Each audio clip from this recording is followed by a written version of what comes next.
What's up, guys? Welcome to another episode of the Pound for Pound Combat Sports Podcast. Today, we actually have our first guest appearance. This is my homie Marco. I'm gonna let him kind of tell you a little bit about himself. Hi, yeah. Super honored to be your guys' first guest here on the Pound for Pound Combat Sports podcast. How I got involved in a combat sport. I actually right now just do jiu-jitsu. I've been involved in jiu-jitsu for 2.5 years roughly. Um, I'm a blue belt under my head coach is Nate Fenton. He's a black belt under John Guda, and John Guda is a black belt under Mark Vives. I think Vives is that's our connection to that Gracie lineage.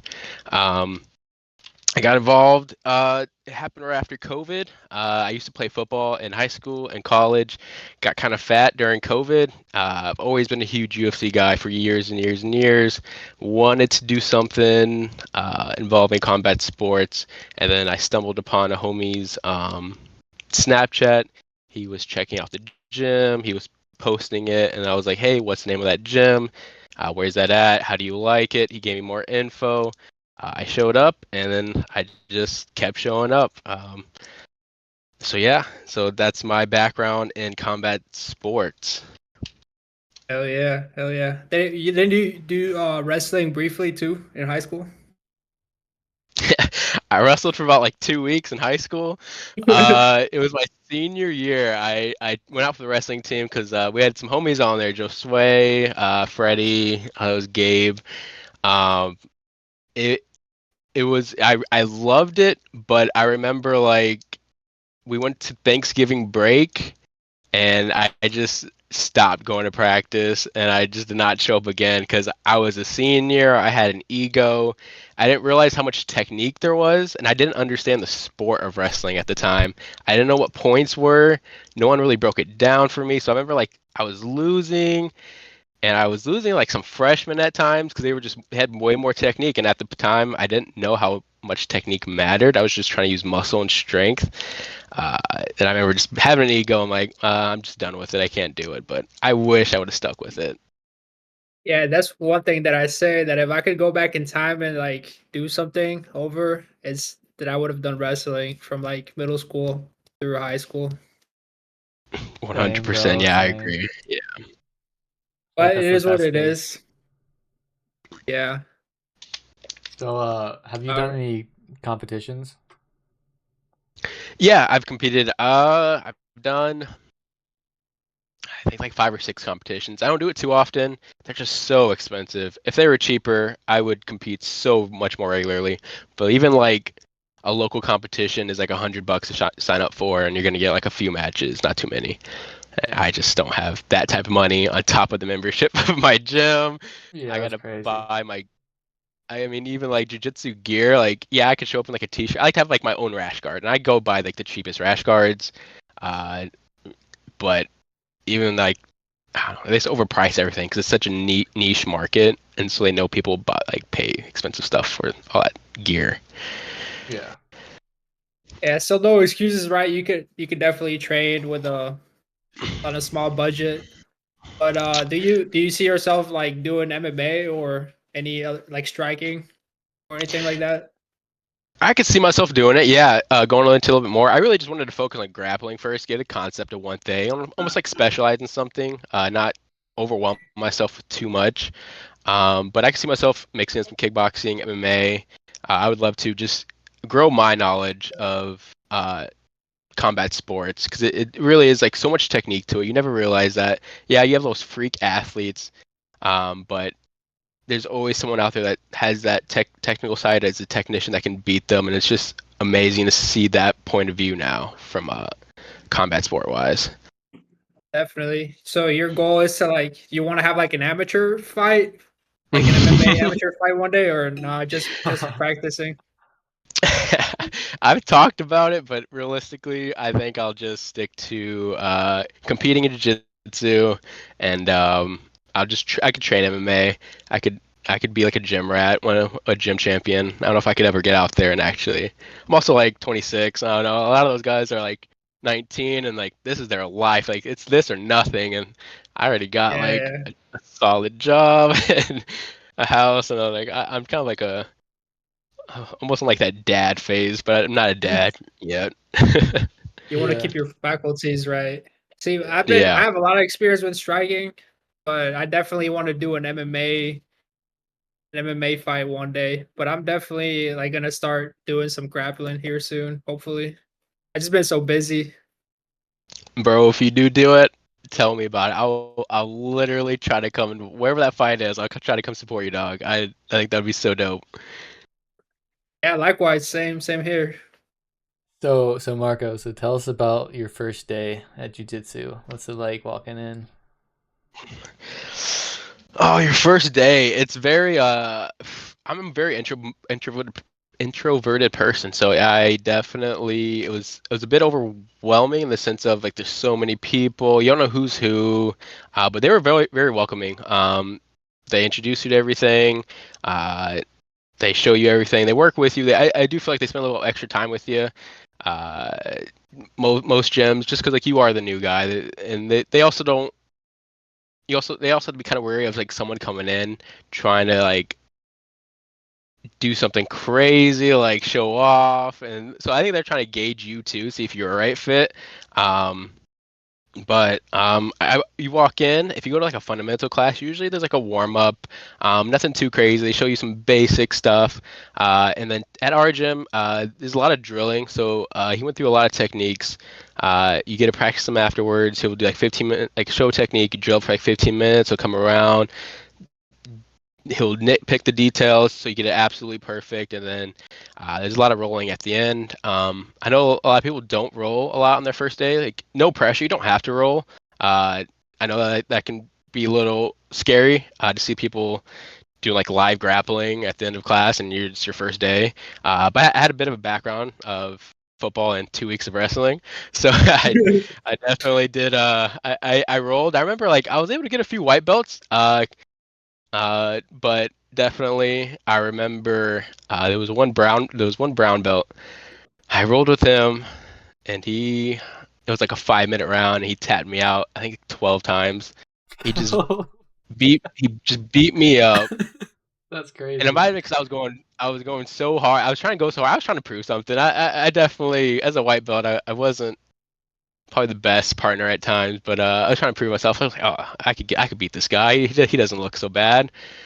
Uh, I remember I almost didn't come back because of that. But I think in the back of my mind, I wanted to get good enough to beat that guy.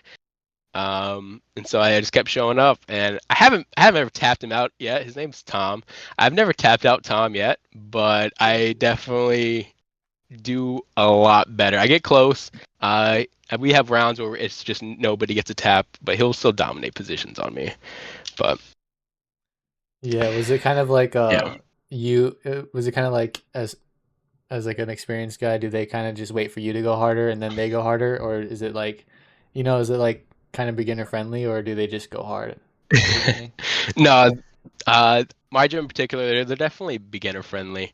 I do hear about some gyms, especially if I don't know, if you show up in like a competition class. I don't know if you're a newbie and you're thinking about joining jiu-jitsu, do not go on a competition class day. Go to the fundamentals class, competition class. They're there to go hard and train at their very best. We've had a few white belts show up to competition class on like their second day because I think they probably did all right at fundamentals class, and they usually don't show up again because they get beat up pretty bad. They don't realize how fast it is, how much technique, how much even as higher belt now as a blue belt. I'll take it easy on a lot of these white belts because I'm trying to work my new technique, and I'm not trying to hurt anybody. But there are guys who in the room that I trust. They trust me, and we kind of have this mutual. It's never been spoken out loud, but we have an agreement where like we can go pretty hard, or stuff like that. But yeah, it's definitely beginner friendly. I feel like most gyms, yeah, would not just beat up on the new guy. If you go to a gym and they just go beat the crap out of you, I definitely might reevaluate the vibes there. Yeah. That'd be kind of messed up. Yeah, isn't that like a common thing amongst jujitsu? Or like the higher grade belts that they're always like beware of of the crazy white belts because that's where you can get like mostly injured.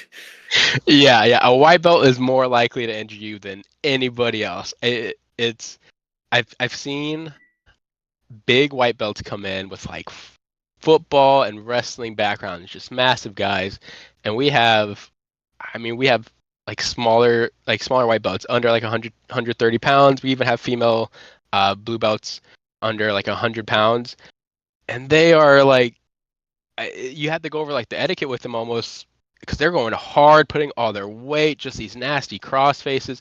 They're kind of lifting them. They're doing these hard double shot takedowns. You feel really bad, and so usually someone over there has to go, just say something nicely or roll with them and show them like I wouldn't say like a mat enforcer because I don't really believe in mat enforcing too much, but they show them like, hey, like you probably shouldn't do that to somebody half your size. But yeah, it's a white belt is way more likely to injure anybody. I've only been injured a few times, and they've all been by white belts doing something That's gotta be they like the don't only even know sport. how to do. That's crazy. Yeah, that you don't hear that in a See, lot of sports, really. But that makes sense in jiu-jitsu because it is a lot of you get tangled up quite a bit and you can easily get injured. yeah, I've had the Yeah. privilege to be in a lot of like different boxing gyms and kickboxing and Muay Thai gyms, and kickboxing and Muay Thai gyms are like super nice. Everybody, they're all like smoking weed before practice and shit. But like boxing gyms, dude, you gotta watch out. That boxing gyms are kill or be killed type of vibes. Except for at Iowa State where I met Brandon, they were pretty chill there because I'm assuming because they were like a college club. But if you go to like a downtown Phoenix or like one of those rough area Yeah. gyms, like that's rough. Oh, yeah, I Yeah, believe it. I believe it. Yeah. yeah, because in like boxing, like there's no white belt boxer that can hurt an experienced boxer. So that's just kind of funny that it is definitely possible for a white belt to just fucking get on like 100-pound person and just break some shit. Yeah, it's just such a huge weight difference, and like, yeah, I just feel bad whenever that happens, and it's yeah, the more experienced the other person gets too, they can handle a bigger person, but usually it's some white belt on white belt action or white belt on blue belt action that those injuries happen. Yeah, that's funny. I got one So more one more question. question. Oh wait, All right, you go Yeah. first. me? All right. Yeah. So I've heard a lot of grapplers have like their go-to sub. You got like a go-to sub or move that you like to do? Oh no, I definitely do not have a go-to one. When I first started, I guess it was the arm bar when I was like a white belt. My first like couple weeks, I was just hitting everybody with the arm bar because I just knew the sloppiest arm bar, no technique to it. It was like I just seen it on UFC a bunch. I'm like, I think I'd hit that, and I literally have never hit an arm bar ever since like the first 2 weeks of when I did jujitsu. Uh, in competitions, I think the most subs I have is by a triangle, which is so crazy because I don't. I think I can count the number of times on my hand where I've hit a triangle in class. I don't hit triangles very often, so for me to whip that out the most during competition, I think I have like 4 triangle finishes. I just haven't. I just don't do it in the room, but in the heat of the moment, that comes out the most, I guess. So I guess the triangle will be my go-to move, but I really try not to. Uh, I haven't learned anything. I feel like to the highest ability where it's my go-to move yet. I'm still figuring out my style as a blue belt. That's chill. That's chill. That makes sense. The triangle is definitely Oh like yeah. in my opinion, that's a cool sub to hit. Like when I see that in MMA or UFC, it looks nasty. Like just last week, I think I saw it was either last week or the week before. Someone got the triangle and the guy was literally out cold, and then he got his like arm snapped because the So ref couldn't stop it. Was that Patty and Yeah, Bobby yeah, Green? yeah. Yeah. That was crazy, dude. Oh my gosh. It's one of those subs where you really Um, can't tell when they're out sometimes. You can't. It's weird. Yeah. do you do the buggy choke? I do not have the body type to do a buggy choke. You got to be long and lanky to do buggy choke where you don't have to care about the pressure on like your freaking ribs and your arm grabbing your legs. You have to be like super flexible, or like just you don't care about the pain to like when you wrap somebody up right there. But I do not have the body type to do that. No. So I've there's kind of like actually styles. yeah, there are styles. Body types make styles, but I've actually been hit with the buggy choke once in a competition. Luckily, I was able to get out with the guidance of my coach because I was like, whoa, whoa, whoa, what's going on? He hit it out of nowhere. I thought I was like I was like a side control. I was in a good spot. He just whips out a buggy choke, and it came on tight. I almost, if my coach wasn't there, I probably would have tapped. But he guided me on like how to relieve the pressure. I was able to eventually fight out of it and win the match, but no, I ultimately body types make up for different submissions.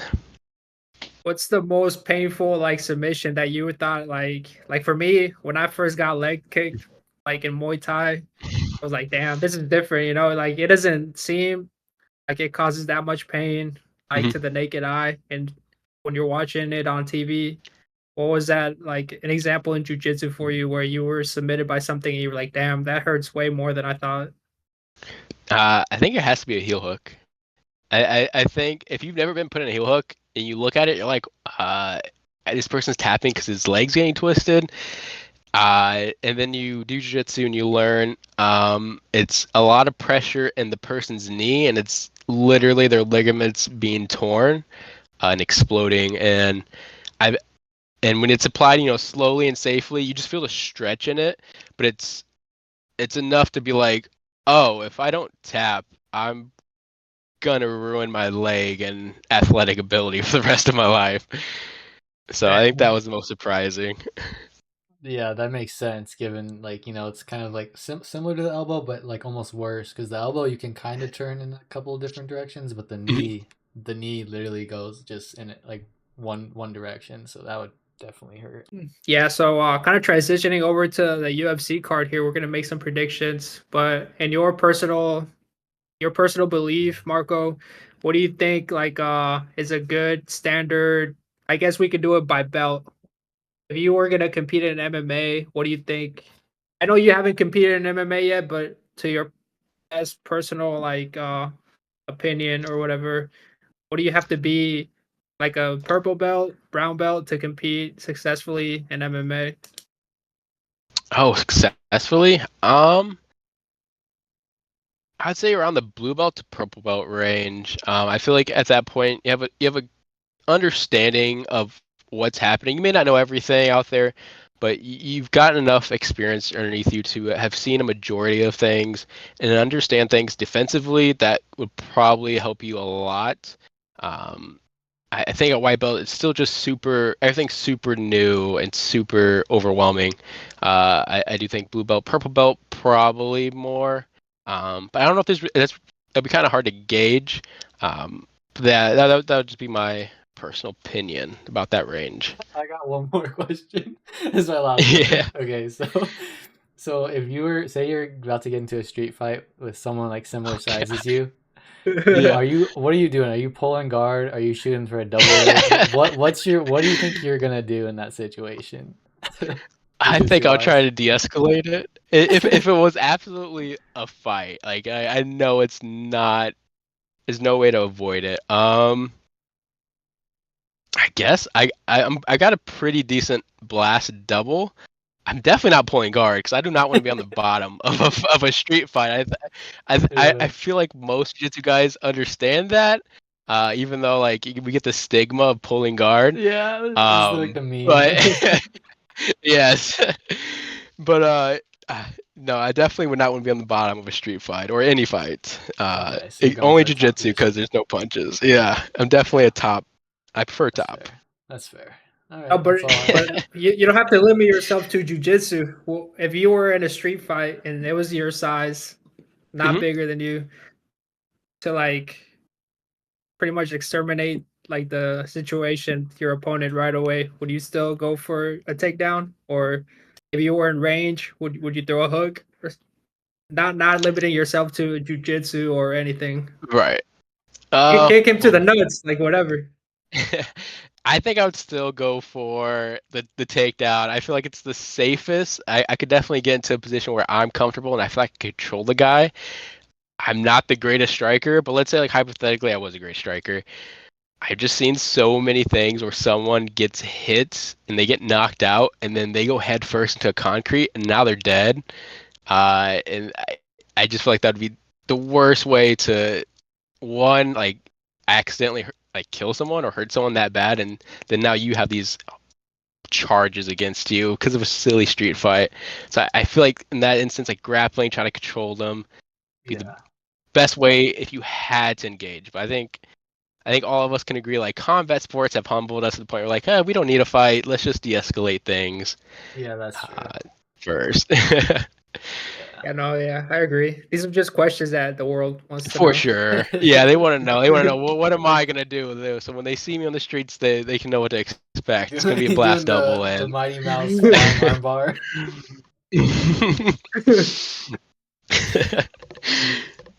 Should we get into this UFC 305? Yeah. I know Brandon would do a heel hook kick to the dome. Oh, that'd be 360 nasty. That's roundhouse. instantly death. Yeah. He's trying to get that manslaughter, bro. He doesn't give a fuck. He can go out in style. Oh god. Heel hook into overhand right. All right, let's get into this UFC card. So UFC 305, we got Dricus du Plessis versus Israel Adesanya, and just looking from the main card, it's looking pretty good. It's looking like a lot of Aussies and New Zealanders fighting on this card, and whenever that happens, there's usually a lot of exciting fights. So let's see. Song Kanan versus Ricky Glenn. That's a pretty decent fight. We can start with this Tom Nolan fight. Have you guys seen Tom Nolan on the Dana White Contender Series? I'm not personally familiar with him. Are you, Marco? I am not. I did not catch when he competed on there. He's super new. Like his record's only 7-1, but I watched his Dana White Contender Series fight, and he was like, he got like a crazy rocked. Like he looked like he was about to go out, and then all of a sudden he got like a finish. I don't know, but he's definitely a guy to be watching out for. He'll probably be moving up the ranks pretty quickly. And then we got Jack Jenkins versus Herbert Burns. It's another pretty good fight. This Jack Jenkins guy is from Australia. I think he's been doing pretty good recently if we check his record. Yeah, he had some wins, some loss. Oh, he fought Mari Skull last. Yeah, okay. Mari Skull is low-key really good. I don't know if you guys know who that is, but let's see.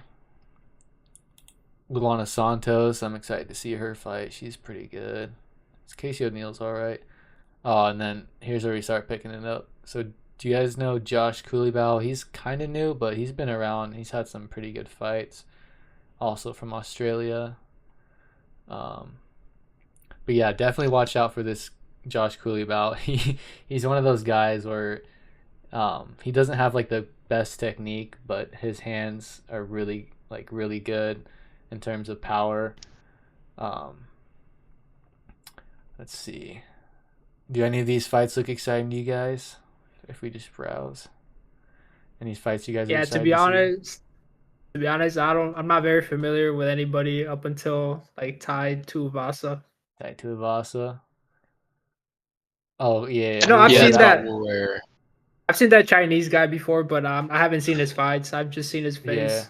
Yeah, Li Jing Liang. He's one of those guys that's hard to beat, but he's not like a top contender or anything. He's kind of like a journeyman, but he's good. He just loses a lot of close fights.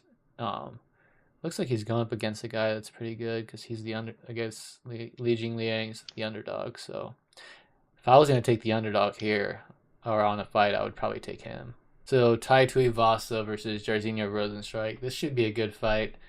Who do you guys favor in this one? You, Marco? I'm personally a big Tai fan. I know he's been on a losing streak, but I'm hoping we can bounce back. And he's not the best striker. He he's got to land that one. But I thought his last couple of fights he showed progress in his grappling. But I'm hoping he can bounce back against Rosenstrike. I'm not familiar with that guy, Rosenstruck. What's his style? He's a former kickboxer. Oh shit, okay. So it's gonna be a banger then, huh? Yeah. Yeah, they should be a lot of. Every Tai Tuivasa fight's a banger. It's insane. Facts. It's so funny. He gets hit one time and it's like he forgets that he's an MMA fighter and just like he just turns into a street fighter and just goes crazy. Yeah. It's so funny. So I can imagine that's gonna happen because Jairzinho's he's more of like a sniper. He likes to pick his shots. Even in that, so he fought Francis Ngannou, who's a really heavy-handed. Even in that fight, even though it was super short, Jairzinho landed like a solid, I don't know, 5 to 6, 7 strikes, like leg kick, punches. Like it was really short sequence, but you could see he was seeing every shot. But then obviously he gets hit one time and he's out. But expect to see. Yeah, Yeah. I think even when Francis like just blasted him with like that combo, I think he was like landing strikes in between, if I remember. Like he was able to like back up and land a strike, but Francis just came at him with just wild freaking power. Yeah. So I think the way I see this is Jairzinho's gonna be trying to snipe Tai, and then it'll be like a little bit back and forth, and then eventually Jairzinho's gonna land some shit on Tai, and Ty's gonna go bam bam mode and just try to take his head off. Because even in that last fight, I think he fought. Was it Cyril Gane or was that? Oh, that was a while. Did he fight Cyril? Yeah, yeah, he Cyril did. Gane fight was good, but that fight especially, he was just throwing haymakers, and he caught Gane with some good shit. But yeah.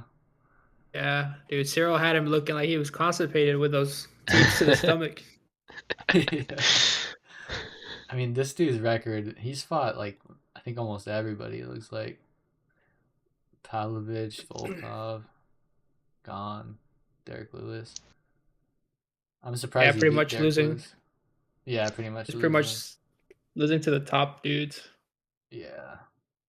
He fought Spivak. Oh, I didn't know that. He fought Junior Dos Santos. What do you guys think about that Hardy dude?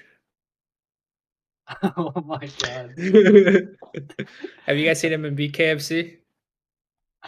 Have I seen him in what? In the bare knuckle boxing? No. He's just getting slapped everywhere, bro. I've seen him.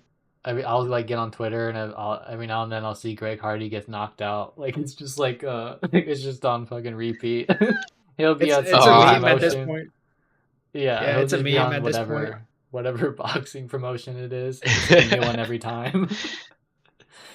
Feel bad for that guy, but I don't know. He's not a good fighter. No, he was a not a great human being when he was in the NFL. That's it's good to see him get knocked out. Yeah. Let's see. We got Matus Gamrot versus Dan Hooker. This should be a really, really good fight. Dan Hooker is one of those guys that. Oh, who I got? If I had to bet the house on it, I'd probably go Gamrot because Gamrot's one of those fighters that knows how to win, versus a polar opposite of Dan Hooker, who just finds a way to somehow lose. Yeah, he just likes to fight. You know, he doesn't really care about winning decisions and stuff. He's just trying to go in there and scrap, try to finish you. And then Matus Gamrot is like the complete opposite, dude. Just if he's not winning in one area, he'll take you to a different area and he'll just dominate in that area. And if he's not good at that one, he'll switch to another one. The only time he ever really loses is when his opponent is good in all areas. So Dan Hooker is pretty decent at everything, but he does have some pretty big holes in quite a bit of things. So I think Gamrot will probably expose a lot of those things.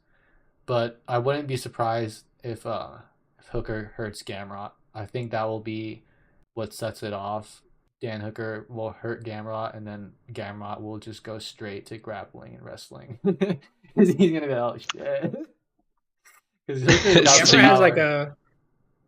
Gamrot has a decent record though. Pull up his last few fights. Let's see who he's fought. So you think Hooker's best chance of winning would probably be on the feet and striking? Oh yeah, 100%. Okay. Gamrot's got a really good record. RDA is a beast. He beat Fiziev, who's a beast. It doesn't say who won the Turner fight. Dariush is a beast, but he lost that one. Understandably. Um, he fought Sarukian, who's going to be fighting for the belt. Honestly, I watched that fight. It was close. I think I had Armand winning, but Gamrot, like I said, he just found a way to win. So props to him. Diego Ferreira is a beast. Jeremy Stevens. These are all good fighters. And not bad. I'm not very familiar with this guy, so it's not bad at all. Yeah, I still he's think pretty- Gamrot's continuing to get better. I think Dan's on the opposite end of his career. I think he's slowly getting worse. I think he's already had his peak. Yeah, I agree. I was gonna say it's because he hangs out with Izzy too much. Facts. I was gonna say, yeah, like I agree. He is kind of on the decline, but then out of nowhere, man, somehow beat Jalen Turner, which was crazy. And I think Jalen Turner like had him in that fight, and then he just threw it all away or something like that. Just gassed himself out, or maybe that was the Was it a Moicano finish? fight. Yeah, that It was was a decision. I think it was the Oh. yeah, dude. Moicano fight. We covered that. Remember where he like stepped away? Yeah, Jalen Turner. Yeah, Oh that my was god. kind of fight. Oh yeah, I remember the Turner versus Hooker fight. That was a really good one. Didn't Turner take that on like short notice, and then it was it was real close. It was like super. It was just super close to call. Yeah, Could I have gone think it either was just way. a really close one. But I think if Hooker wins this one, he's going to be fighting someone that he's not gonna be looking good against. This gets really hard up here at lightweight. Yeah, it's gonna be him jumping up and fighting like maybe like a Michael Chandler or a Dariush, and then he goes right back down to where he came from, Gosh. unfortunately. Yeah. But yeah, I would say Gamrot has pretty big edge just in terms of what, because he's better at a lot of things compared to Dan Hooker. But this next fight, oh man, this should be fire. You guys know these guys? No, Urseg. I don't know Kai Kara France too much though. Kai's pretty fire. He's had some good fights. I think his last one was against Moreno, right? Yeah, I think it was a really close He's- one too. He's been out for a while. If I remember. Oh no, he had a fight in between. I didn't even catch Oh, that there was one. the ball. Oh, yeah. So the Moreno France fight was a good fight, but I think Moreno was winning pretty decisively. And then it was the France versus Albazi fight that I think a lot of people thought Kai won. It was a split decision. And What's his style? His style, I'd say striker. I'd say striking. Yeah. Yeah, but he's pretty good at everything.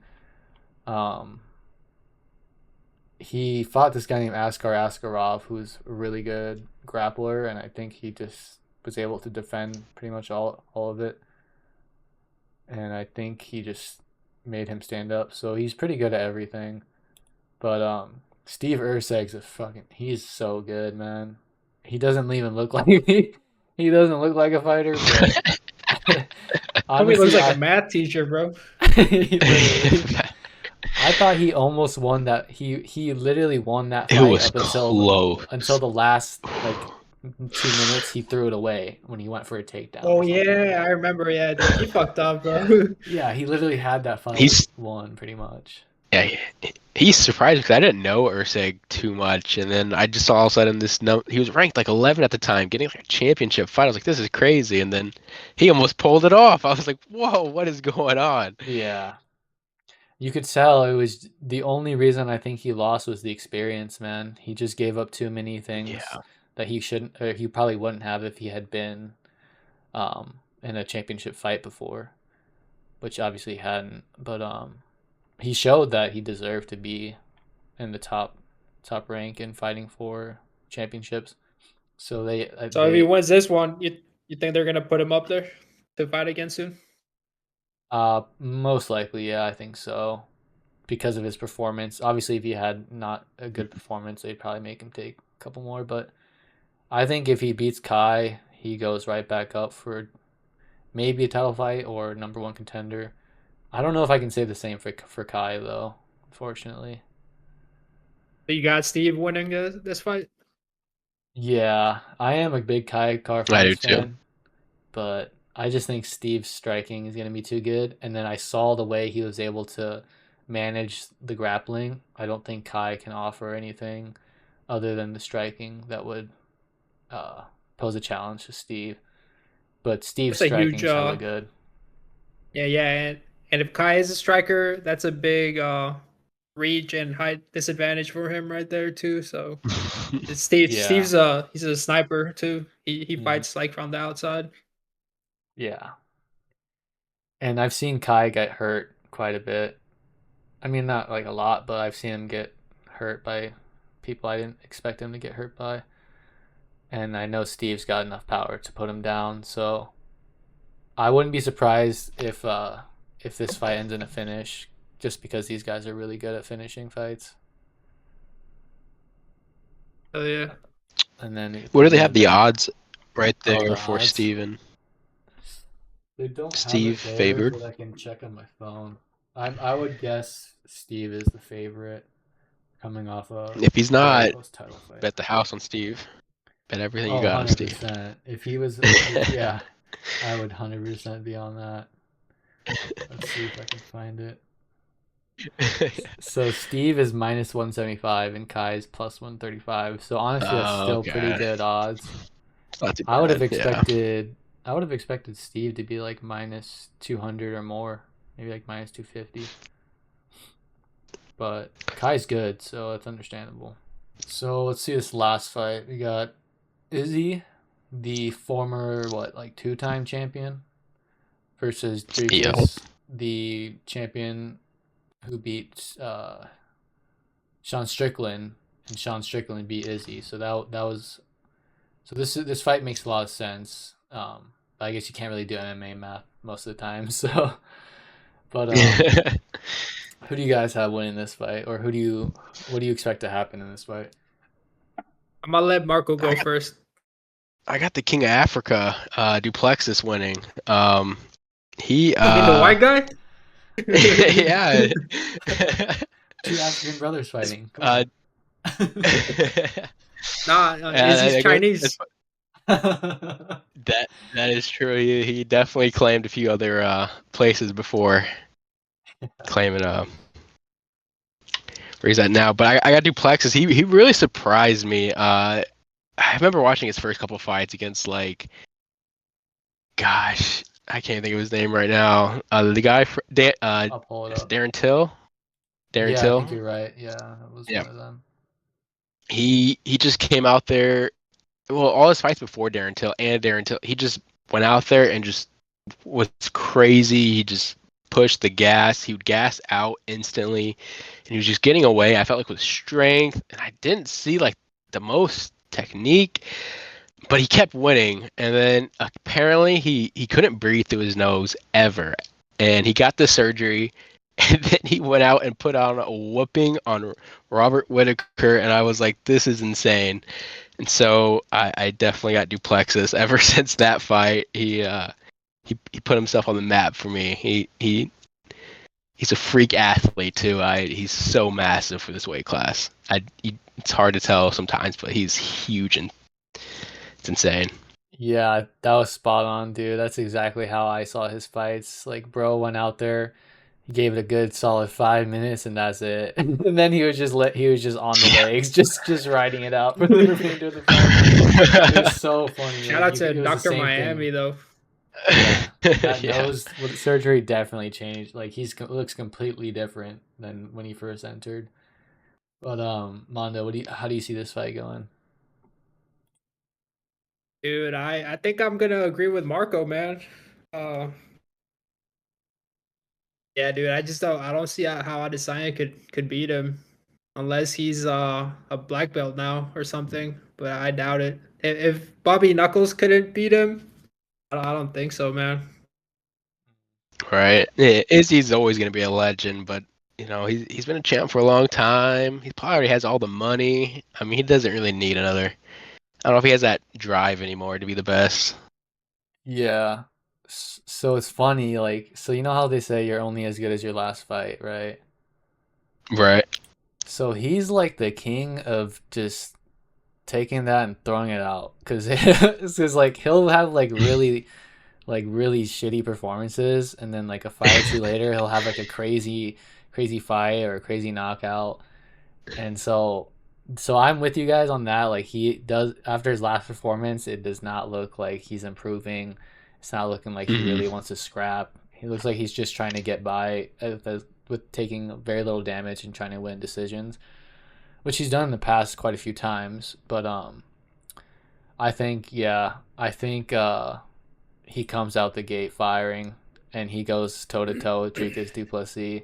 He's taken so much time off, and he's seen, you know, he saw the Sean versus Dricus fight. He's seen all the middleweight fights, and I was a big Izzy fan, but it slowly went off after I saw him fight like a few boring fights. I was all right. This guy, he was. They brought a lot of hype, but I feel like Alex Pereira is what Izzy should have been, if that makes sense. Mhm. But yeah, but I don't know. I think Africa versus Africa. He's coming off a loss. Um, he's so used to being a champion, and DDP is not. Because I think a lot of fighters say like becoming a champion is one thing, but to defend your title is a completely different thing. So we'll have to see if DDP can live up to the expectations of being a champion. Because Izzy's been there, done that. So I think if this goes to decision, we might see a sneaky win by Izzy. But he can't fight like he did against Sean. If he fights like that, it's gonna be a long. It's gonna be a long night for Izzy because DDP is gonna be all over him, just throwing. Because DDP's got really good striking. I think he was a former kickboxer, and then he's also got really good wrestling because he's so fucking big, man. Like he's huge for that Yeah. weight class. So I think we see DDP trying to use that size advantage, and trying to grapple Izzy, and then also seeing a lot of that bull rushing that he does and not allowing Izzy to get comfortable. So that's why I see Izzy trying to go toe to toe with them and fighting him kind of like he did when he got that Robert Whitaker knockout, where he kind of stays in the pocket and throws those like lean back left hooks. I think we're gonna see a lot of that, and kind of like the Alex Pereira finish where he kind of throws everything from inside, but he throws it wide, which is like kind of why he leans back almost. So I don't know. I think if I had to pick a favorite, it'd probably be DDP. But if I was gonna see an upset victory by like a close decision, I think I gotta pick Izzy. If it's like a unanimous I decision, guess I'm going with DDP. I guess I do have Yeah, a question about the main event. Do you guys think it's gonna be an exciting fight, or do you think it's gonna be like a 5 round boring type of decision fight between these two guys? I think Duplessis is gonna make it exciting because that's just in his I think nature, so. right? I think Izzy, he's gonna go. He's gonna try to fight him like he fought. What's his name? The Brazilian guy. Alex Pereira, Pereira. No, the other Brazilian guy that is here training Costa. with Henry. Yeah, Oh Costa, yeah, right? Paulo Costa. Because Izzy, on I hate to say, but he's not really been improving. I think like because everybody says that he's the best kickboxer in MMA or whatever, he's been complacent, and he really only knows how to fight going back. And like when he fought Yoel Romero, you could kind of see that because if you just stand there, Izzy doesn't know what to do, right? He's always trying to counter your moves or whatever. So he never really built that pressure fighting style, kind of like Sean Strickland. Sean Strickland's really good at going back and pressing Hmm. forward and doing it simultaneously. So I just don't think that Izzy has the power to for DDP to respect him.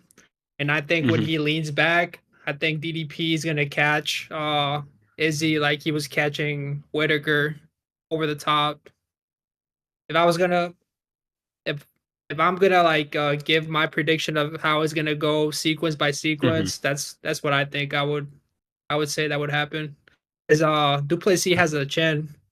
I don't and Izzy doesn't have one punch knockout power, even though he knocked out Pereira that one time. I still don't Hmm. think he has one punch knockout power.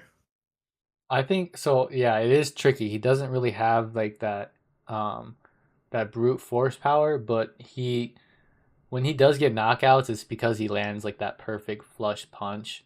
So I think unless he lands enough of those, yeah, the striking is not going to look good for Izzy.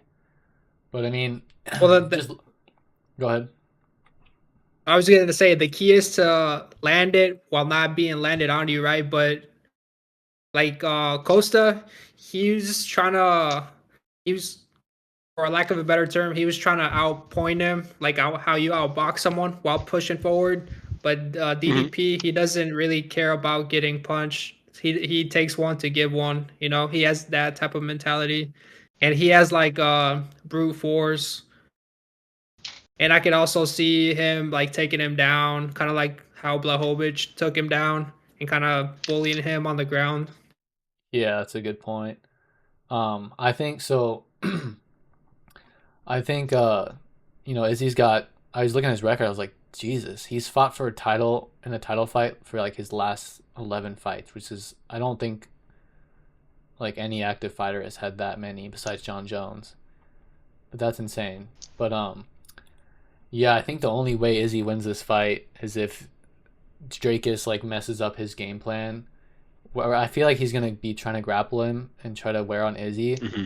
but I feel like low key that could be one thing that could hurt him because I don't think is gonna get tired. But I feel like if Drakus has kind of like that adrenaline rush and tries to like go too aggressive on the grappling, I feel like in the later rounds he could maybe be a little bit too tired because we saw Sean pick it up in that fifth round and he won that round against DDP and DDP went hard for 3 rounds before that.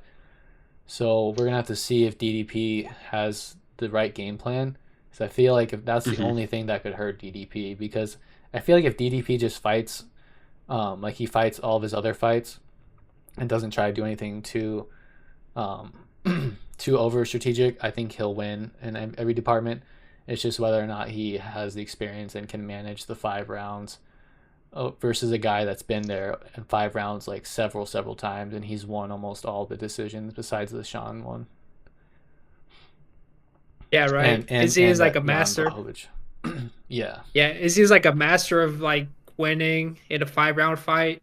But then you saw him against Sean, and you saw how Sean he kind of blew that out of the water with the yeah, composure and the jab. And hmm, if you went 5 rounds with someone that was more I guess how could you say it, more patient, right? That's Izzy's game plan, to be patient so he can counter you on the back as you're coming in using his reach advantage because he's super tall and he yeah, has an 80-inch reach advantage. But if Drikas could kind of stay patient and kind of feint going in for a takedown, but go high or go high and go low, kind of keeping guessing, I think that's what's yeah. gonna win him the fight. And You he's do, he's pretty good at that. That's his bread and butter. yeah, you do bring up a good point with that Sean fight. Like the reason why I think Sean had so much success is because he's not always there. He's not really there to be countered. He's so focused on his defense when he strikes. So Izzy really couldn't get much off. But when you see DDP fight, he kind of bull rushes and like he likes to get in there Hmm. and charge forward. So that could be another area where Izzy could have a lot more success in the striking compared to the Sean Strickland fight. But DDP is smart when he goes in too. He's not going in like like just fully out, hands down. He's always throwing a lot of heavy shots behind it. So you can't really just stand there and try to counter. You have to move with him. But I mean, Izzy's pretty good moving laterally, moving backwards, and throwing strikes. So the more that I think about this fight, and the more we talk about it, the more I see this being maybe a closer fight than some people might see it. Yeah, because like you said, I think the only way Izzy wins is a decision over the 5 rounds with his length and kind of just countering. But the way to counter that is by feinting your wrestling to your strikes or vice versa, which is DDP's bread and butter. So, and so they both have openings in some. domains. It's gonna whoever like implements it better, it's gonna win essentially. True. What do you have to say, Marco? Man, you guys hit it all. That was a deep dive into these game plans and what you guys are gonna see. Yeah, I agree with everything you both said. All right.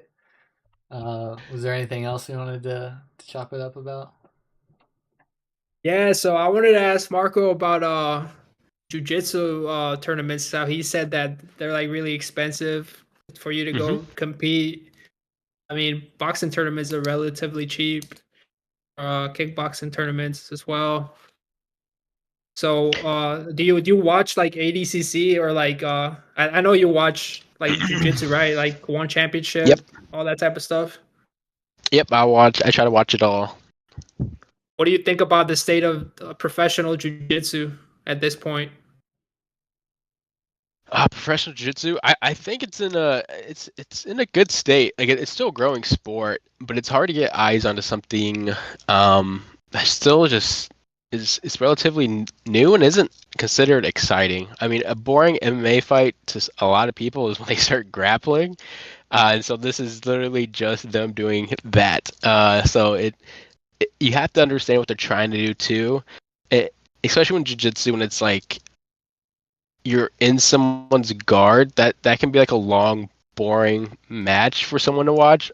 Like there's a lot of details and a lot of little stuff you can look for. But even as a jiu-jitsu practitioner, like these matches can be boring. Like it's a slow pace, it's methodical.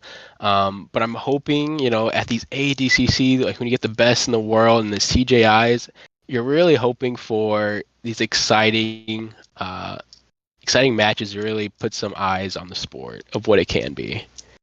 So you think that the rule set kind of hinders the sport itself, or as at least from an American's perspective, you know how Americans they're all about their clash and impact football, all that type of stuff. I I don't know if the rule set hinders it. It's There's just so many different rule sets. You have like the ADC rule sets where it's like the first half is not scored, and the second half the points are scored, and then just understanding what the points are.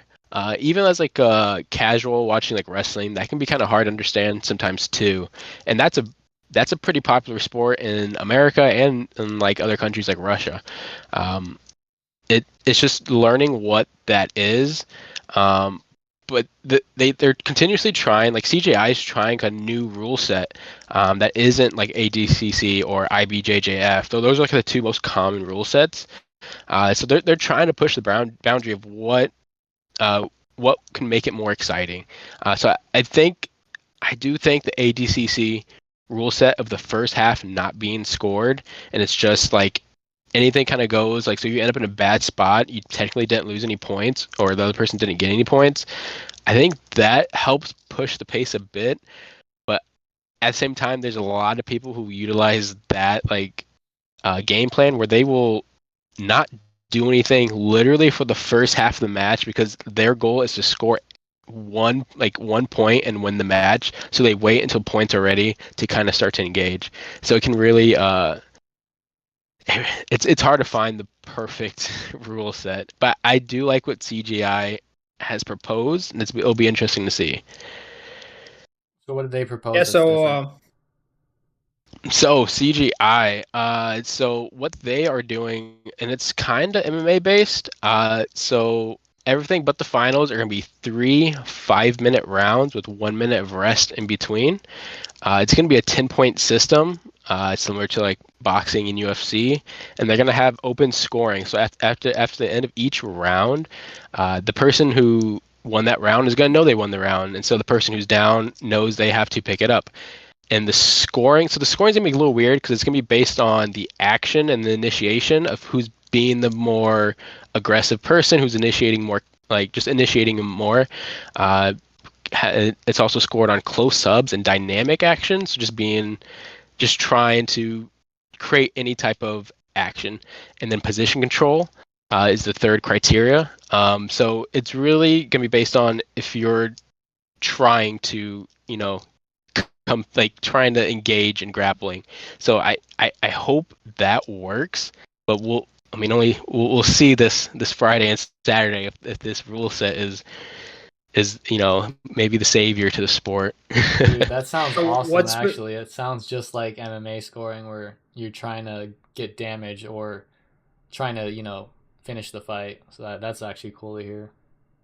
Yeah, so my question is, so what's the Mhm. standard in jiu-jitsu, like a more traditional jiu-jitsu or competing like a style standard? What do you think? Are people not trying to push for submissions as much as they should be, or what's going on? Why do they have to implement these new rules for that? You gotta think a lot of these matches they're trying to you gotta think a lot of these guys have it's like a guard versus a standing player type of game. So a lot of the time it's just taking a slow approach. You don't want to get scored on, or they're waiting to get like the last point pretty much. Because if you score too early, now you have a whole another like I don't know how long the match is, 10, 15 minutes to like not let up any points, and so it's just one big long match. So like it'd be not let's say you're up 5 points, you kind of can just cruise and not give up, try not to give up more points to the person. So it's really hard to find rule set that consistently pushes them to engage. Because in wrestling they have like stalling calls, and yeah, there's stalling calls in jiu-jitsu, but you can kind of like move from position to position and avoid the stalling calls. It can be kind of hard to just call out the stalling calls in jiu-jitsu. I do find that difficult, even as a spectator, to kind of understand like what's a stalling, what's not. Because in wrestling, they call those stalling calls so fast. I think because I watch more jiu-jitsu than wrestling, but when I watch wrestling, I'm like, wow, they call that stalling, and I didn't even think the guy was stalling. Because in jiu-jitsu, they can stall all day and they're not going to get any calls. Um, Yeah. Yeah. so Yeah. yeah. See, I come from the perspective, and boxing and striking too. Mhm. There's certain styles where they're more, they stall more, you could say, Yep. and and for me, the fundamental, um, yeah, pretty much the fundamental theory behind combat sports is to fight, right? In order to Mhm. win a fight, you have to fight. There's no other way around it. Yeah, I think a lot of people want to see a fight as close to a fight as can be, and a lot of times, even like MMA, sometimes they turn it too much into a sport. And we kind of want to see a fight. I get you're up, you don't want to let anything crazy happen, but we still want to see some initiation. Like if a guy's up 3 rounds, like they know they're up 3 rounds, they might just cruise for those last 2 rounds and get the decision win. Like it happens anywhere, and that's why you really appreciate those fighters, those grapplers, those competitors that no matter what, they are always going hard. And those guys, every sport has those guys, and you just gotta love those guys. But I think that even from a sports perspective, Hmm. in order to score points that are going to win you, because it is a fight, it's a combat Hmm. sport, it's a combat implementation of combat. You have to, in order to score, you have to do something that looks kind of like fighting, Hmm. and like that makes sense, right? To push jujitsu in this direction. I mean, I don't have any experience grappling, but I could imagine that there's going to be people out there that disagree with what I'm saying. Yeah, yeah. Uh, I think I read a lot of the comments. Some people don't like the rules because like, oh, they're like it's all based on what the judges think they're seeing with the initiation. But I think we got to try something a little new. Like it doesn't hurt to try something new for something that we're trying to grow. And so I'm excited to see the new rules for CJI. And it's also going to Yeah. be in a pit, which is also going to Oh, be a unique the like the karate pit. yeah, that's cool. Right, I saw that. So that's So, like their yeah. attempt at like closing down the real estate, right? So people don't just like back Run it. away. So Yep. they kind of get penalized by being in a poor position by running into the Hmm. pit. That Yeah, makes and it sense. still What do you allows. prefer, cage or pit? I haven't seen too many grappling in cages. I know one does it a little bit. I haven't. I saw a few grappling matches in the pit. I do like the pit. It does kind of give them where they run out of real estate. They can't back up any longer. Where open mat, as soon as they get pushed off the mat, now they got to reset.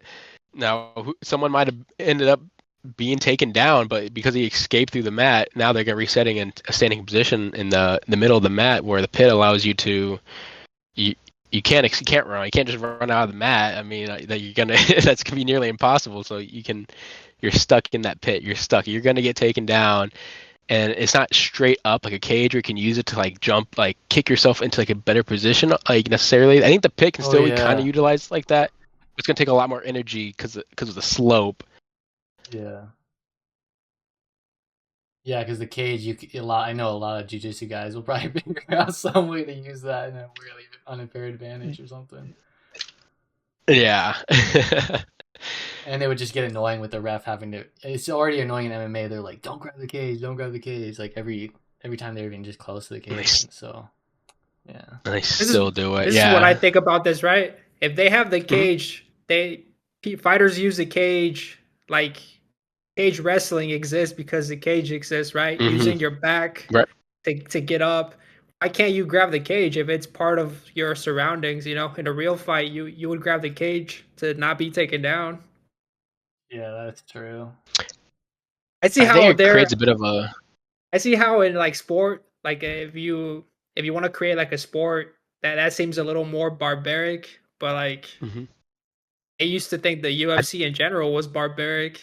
I think it creates a little bit of a stalling because a lot of times you can get on the cage and then you're using the cage to prevent the takedown a bit too, and so the guys finally get on the leg and they're about to sweep you down, but now you're stalling with the cage, and so now we're just in this position where no one can move anywhere, and it would cause a lot more resets where if they they don't use the cage, a lot more guys can know how to utilize some sweep singles right there and get them down.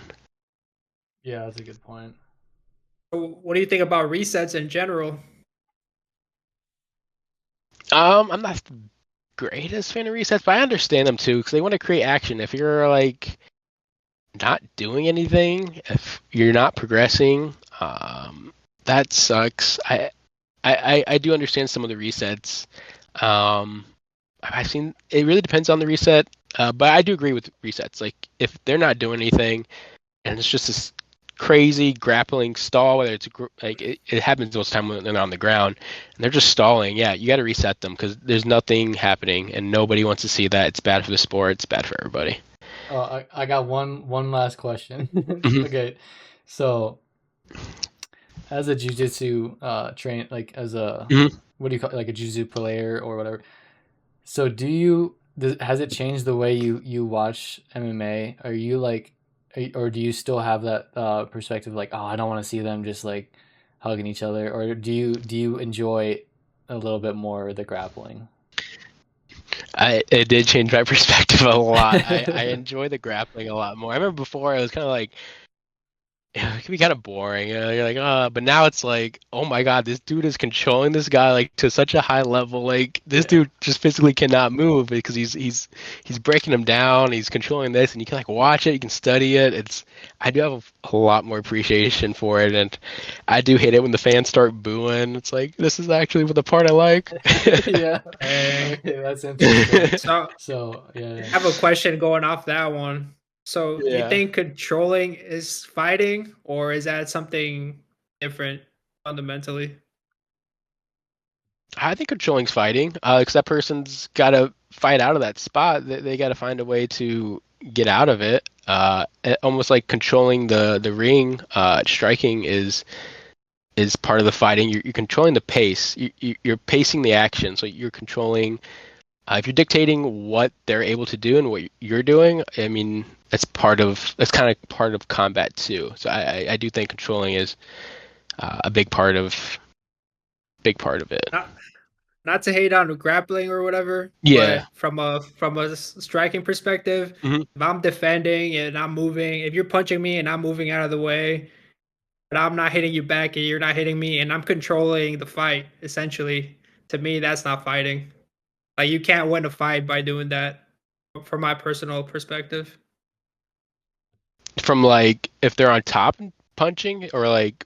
No. If I'm boxing somebody Mhm, or kickboxing or whatever, mhm. and like they're coming towards me, and like I can move away, but I don't have the skill to put hands on him.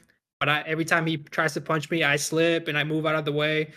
But I just can't get the timing right. To me, that's what controlling and grappling seems like. That people aren't skilled enough to advance to the next position where they can submit Mm. them. That's why Oh I don't yeah. classify controlling as fighting, because it kind of sees you kind of see the plateau of the skill level of grappling when where they just control someone but they can't advance to the next level. Kind of like in striking, if I'm fighting someone that's super long and they're coming in with a 1-2 and I get out of the way, but I don't have the footwork skills to get in and counter and then get back out. Like to me, that's not fighting. You're just kind of moving, Even though in theory they're doing all the work and you're moving out of the way, so you're controlling the situation. That's technically not Oh, fighting I to me. I get what you're saying. Yeah, I do think there's a point where it becomes stalling. I get what you're saying. It gets to a point where there's no action happening at all because of the control, technically. Yeah, I agree with that. That's definitely a. I kept thinking of like them having them in like an absolutely terrible spot. They're controlling. They just can't get like that final finish.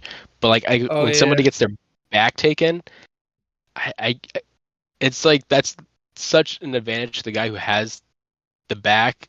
Yeah, he might not be able to get the neck right now, but he's controlling. Like there's so much. It took so much work to get to that spot. I get it from like certain positions. Yeah, I agree with that. Like it just becomes stalling at a certain point. So, yeah, because it's a lot of work to move out of the way of punches, but they still Yeah, that. can't get to make a connection, and that's the thing, right? Because there's a discrepancy in skill level that you can't get to that next point because you're not good enough, Yeah, and like 100%. it just makes you not be able to actually fight, even though you can defend the position and by controlling in quotation marks, but you just can't. You're not good enough to actually fight. If that Yeah. makes sense, because That's this is a Yeah, big debate. Because a lot of people that think they know about fighting, they'll say that that's fighting or whatever, and from a striking perspective. yeah, but that's like the interesting part about grappling too is like it's weird because you can be in a dominant position, but certain positions look so much worse for the guy that's in the weaker position. Like when you get your back taken, I feel like that just looked like you lost a round if they're on there just punching mhm. you. But if they're in like side control, not doing anything, and then just shuffling over to mount and then shuffling over, like just like moving around, that's I feel like that doesn't look as bad. Or but like when Khabib wraps his legs around you and you just, you look like you're in a coffin, that again looks really bad. So it's weird. Like grappling is so hard to judge sometimes. Right, but that's a difference between an elite level grappler that can control your legs, but then's gonna beat the hell out of you Yeah, as he's yeah, doing it. There's levels to everything. for Mhm. sure. That's why mediocre strikers and mediocre wrestlers will say that when you're controlling someone, like you win the fight just by controlling. Just kind of like Adesanya. I mean, he's like world class level, but he still has a lot of holes in striking where he can't string together like a good combination coming forward. Yeah, You know, yeah, if he fights someone that's as tall as him and as athletic that pulls out like that, like that's just gonna look like a boring fight because they both like the skills of like moving forward. for sure. Yep, that's what Yeah. makes MMA so intriguing. He's just unlimited, like stylistic matchups. It's that's why I love it so That's what I much. think makes it. Yeah, that's what I think it makes it like the most exciting sport to watch because there's so many different styles, and I don't know. I'm still waiting for like a male judo guy to really take over because we've seen like Ronda and Kayla Harrison, like their judo works so well against like the other females. We haven't had like a guy to come in with like elite judo to Yeah, and connect that with other martial arts to have a really good like judo base, but enough of everything else to have a good run of championship level fights. that's true. Yeah, I'm sure we'll see one Like Olympic. eventually. Yeah, I was about to say I that think that so. guy that fought Justin Poirier, he was a judo practitioner, right? That Navy SEAL or whatever from France. Oh, Oh, Benoit. The Benoit. Like the special operator from France. Yeah, that was his background, judo. Was it? Oh, okay, I did He not know wasn't that. he wasn't like elite level like a Oh, gold medalist per se, but like he was a black belt or whatever. Interesting. Yeah, well, I haven't. jujitsu they came from judo, right? So the Japanese invented judo, and they invented jujitsu. I think so. Yeah, I'm not too yeah. sure on the history. I think you're right. And then the That Brazilians sounds about made right. the Brazilian Jiu-Jitsu. And made it into a sport, but originally the way they used judo was to like if you were fighting and then you came really close contact with someone, you would like flip them on their ass and then shoot them. That's the original like Oh how it was shit, supposed to be used. that's Yeah. crazy. Fuck. All right, should we wrap this one up? All right, let's do it. Sweet. Thank you for tuning in. If you're new to the podcast, please like, share, and subscribe. Also, check us out on Instagram at P4P Combat Sports Podcast. Thanks for tuning in.